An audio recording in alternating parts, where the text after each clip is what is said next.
Next Wednesday's election for union representation at the Guam shipyard is being closely watched. The ship repair facility is critical to the Navy, which wants to maintain the capacity to repair its ships here on Guam. That hasn't been possible for more than a year since Guam shipyard's dry dock Big Blue sank during a high surf advisory in January of last year, and Big Blue is still not back in operation. The Navy has put the current contract for the ship repair facility up for bid, and it is expected to announce its decision by the end of March.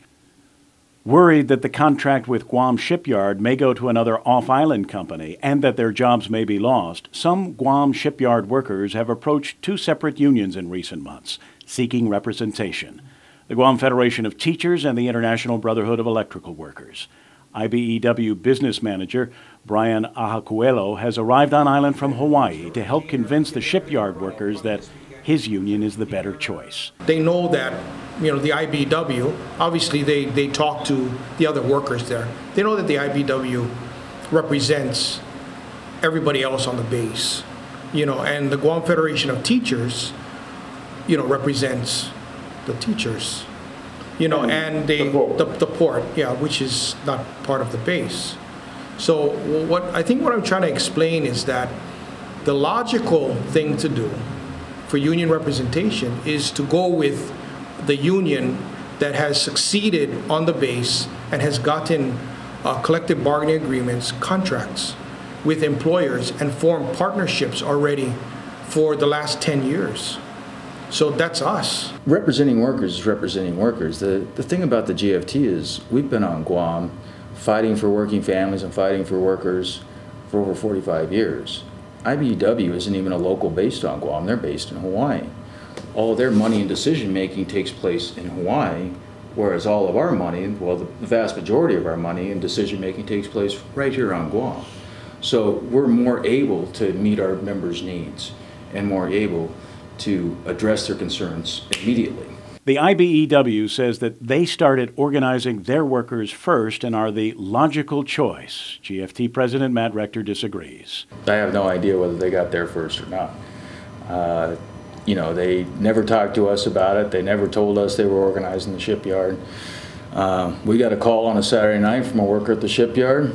By Monday, we gave them the blank cards. By Tuesday, we had 151 cards signed. We applied for the petition because we had over 51% of the employees there signing the cards, and we moved forward with it. The Ibew is a responsible organization.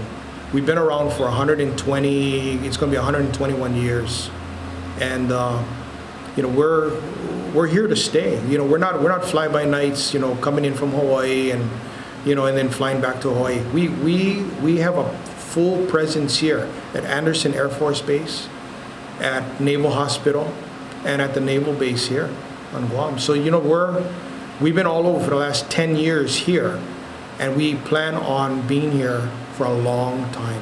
Both the Ibew and the GFT have appealed to their parent union, the AFL-CIO, for a ruling on which union should have jurisdiction. When they make the decision, whatever decision they make, of course, we'll live with it and support it. And we could have an answer before next Wednesday. We sure hope so. We're working real hard to make sure it happens quick. We're trying to waive the arbitration or the mediation and get right to a decision, and so that we can speed this matter up. Because the most important thing is having workers organized, without a doubt. These poor folks at the shipyard have worked in incredibly unsafe conditions. They've had management try and bypass safety protocols.